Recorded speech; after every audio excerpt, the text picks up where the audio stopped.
All right. Good evening. How you guys doing? I'm so excited. I get to have my favorite guest on, Mrs. Michelle Watkins. Nice. Mrs. Michelle Watkins. How are you? Good. How are you? I'm doing well, thank you. I'm so glad we can meet like this. Indeed. Unusual. Yes. So, thank you for joining us, everybody. I am really excited to have Michelle on, and one, because she's my wife. Number two, because she knows a lot of things. She keeps me straight, and when in doubt, I should just defer to her, and a very reasonable person. But what's really cool, Michelle and I met probably 20 years ago. Yeah. 20 years ago.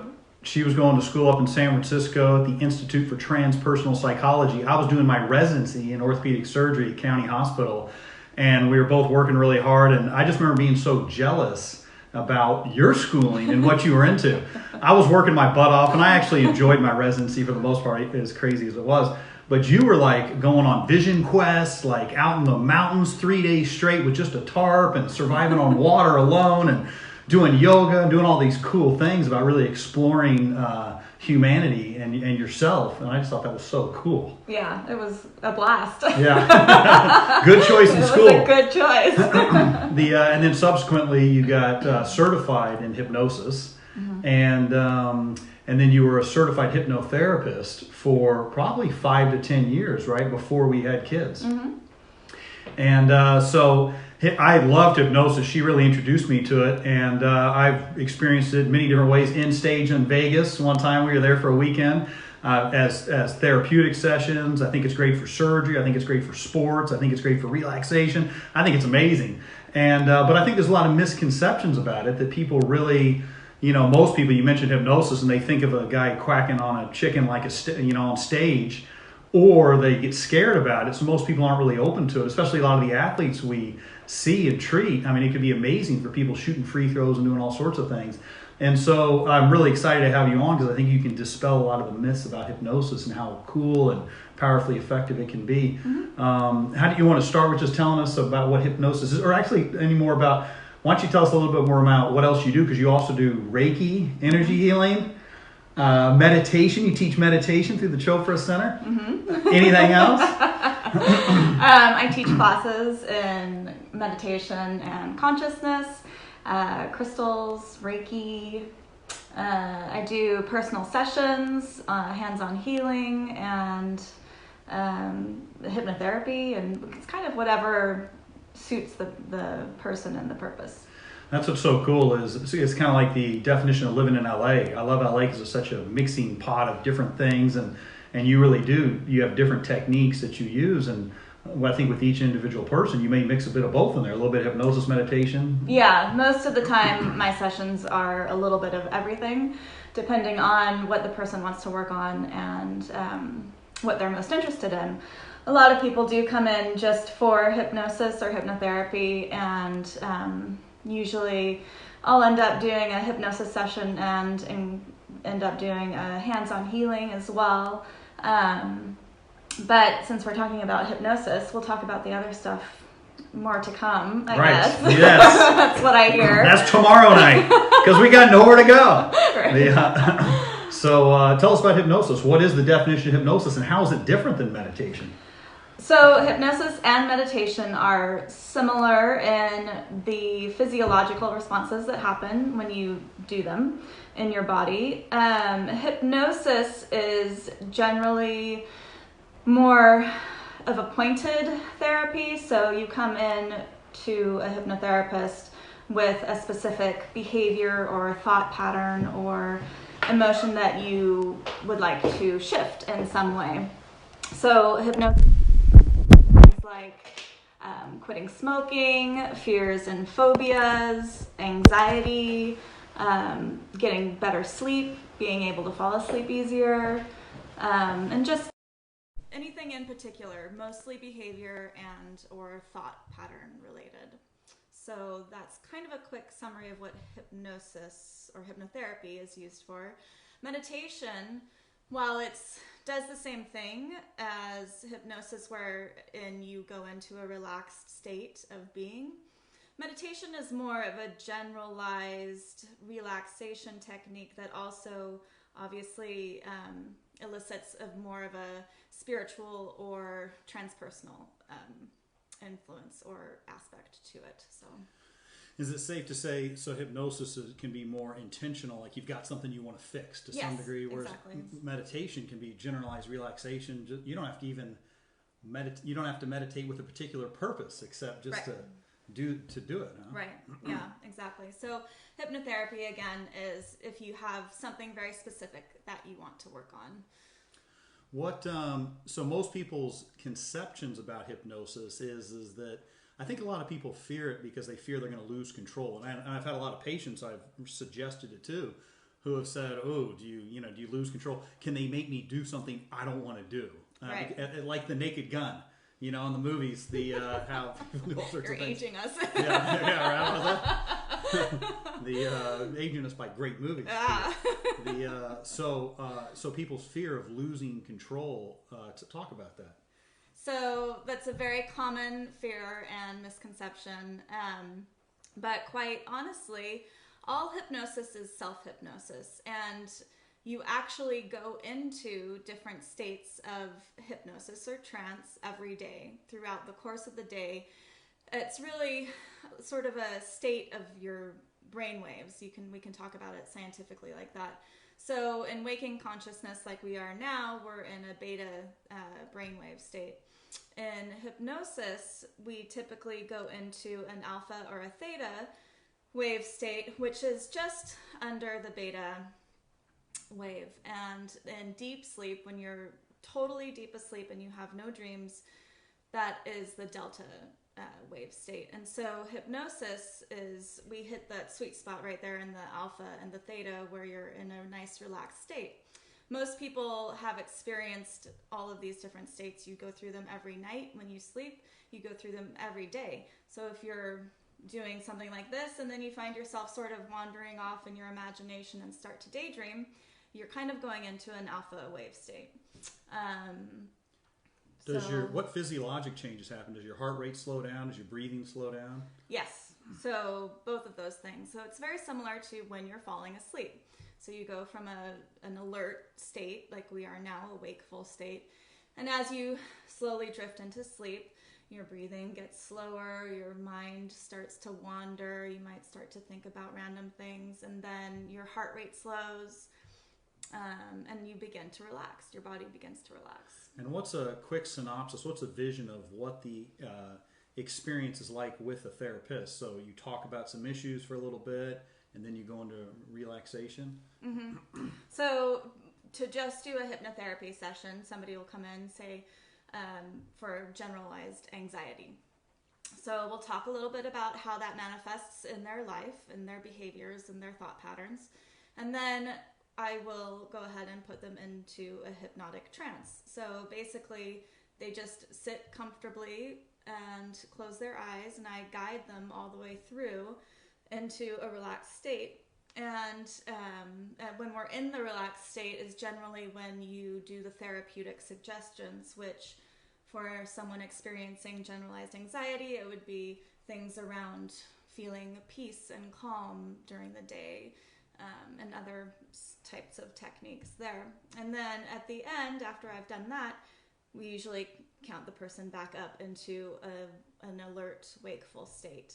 So it's fascinating how we can be in a state and not necessarily realize it, and then you can through hypnosis, you can give people the ability to shift their own state. Right. And then you give them tools where they can do it on their own. Huh? Right. Talk about that. What can you give somebody? Then they don't become dependent on you. Then they can do it on their own. Right. Well, typically hypnotherapy is, what I really love about it is that it's so efficient.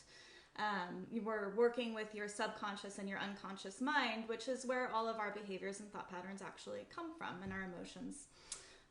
So as we're working there, we're getting deep into your unconscious and your subconscious, and basically kind of you can consider it like a computer software program. We're reprogramming your software to act or behave or think in more of a self-beneficial way.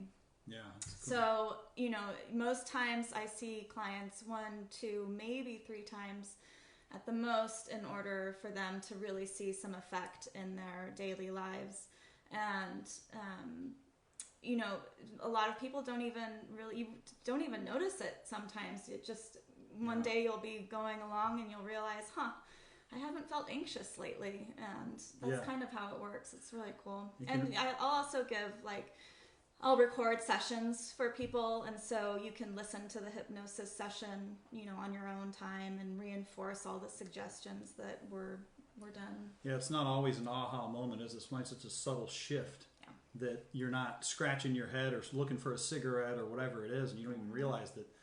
I remember when we first met too, that you met with a couple of my friends, even people who smoked for 20 years, and another guy who had a phobia of water and couldn't even enjoy his beach house and stuff. And you met with him one time and charged him like $50 and cured him on one visit. And I'm like, you got to draw this out, this is not a business model. You can't be curing people on one visit. Yeah, so that's why I love it, is that it's a highly efficient therapy. Yeah. And the other part too, I think everybody's a little bit different. For me, when I've done it, I've always had my consciousness, my third eye, my awareness. I've always kind of seen myself. So for me, my defense mechanisms get so lowered because I'm so relaxed that I just don't care. So when we were in Vegas, they said, quack like a chicken, do whatever. I did it. And I was aware I was doing it because I just didn't care. I felt like a 5-year-old kid. Let's just do it anyway. Right. And even in therapeutic sessions, I'm still aware of what's going on. Talk about that a bit. Is everyone aware of what's going on? Some people, and you can drift in and out, or how is it? How's that experience? Most people remain mostly aware during the hypnosis session. Some people, just totally depends. Some people will go into a deeper state of relaxation and maybe go even deep enough to not really remember, but usually that's for a very brief moment of time, and then they'll come back up into the alpha and theta wave state where you have complete awareness of what's happening. And like I said, all hypnosis is self-hypnosis, and so as you enter into the hypnotherapy session willingly, you are completely aware of everything that's happening. You're completely aware of what's being said.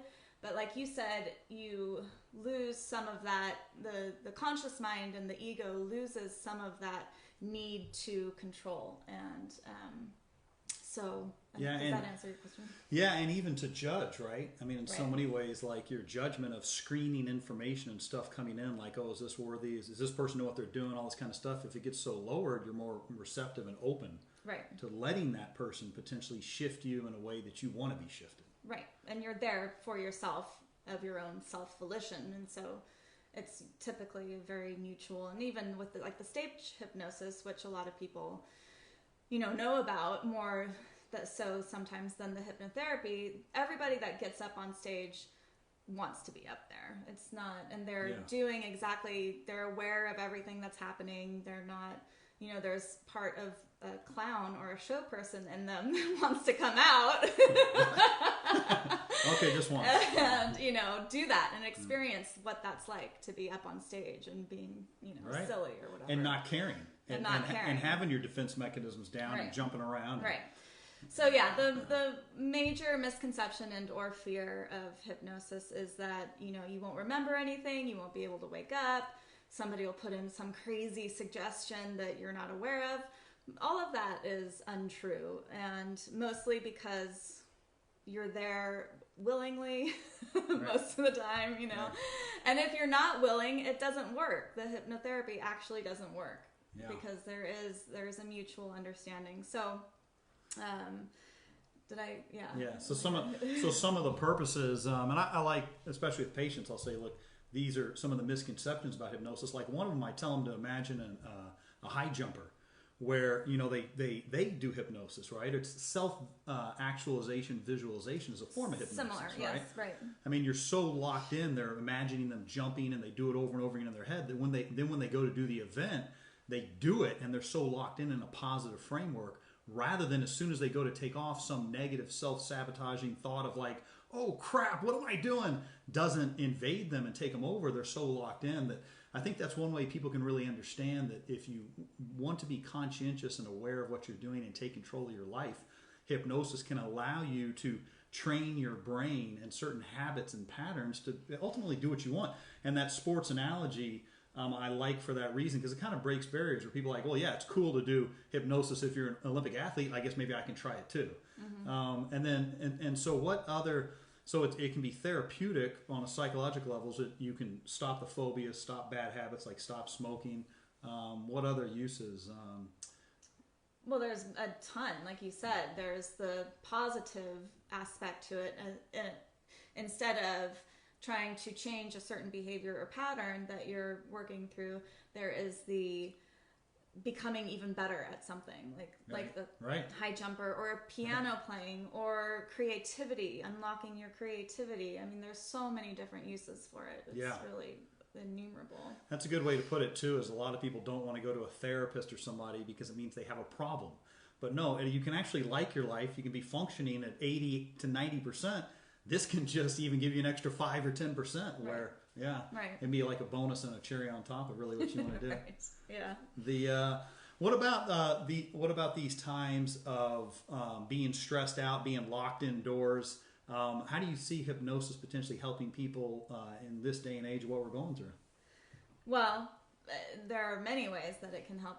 For one, decreasing anxiety and putting yourself into a relaxed state can certainly help with everything that's going on out there in the world and the changes in everybody's lives that are happening. As you relax, your immune system actually also gets triggered so that you are more able to fight off viruses and diseases. Right, because we know when you're stressed, you are more susceptible to diseases. So if you're relaxing in a good state, it can actually increase your immune system and better protect you from getting sick. Huh? Yes.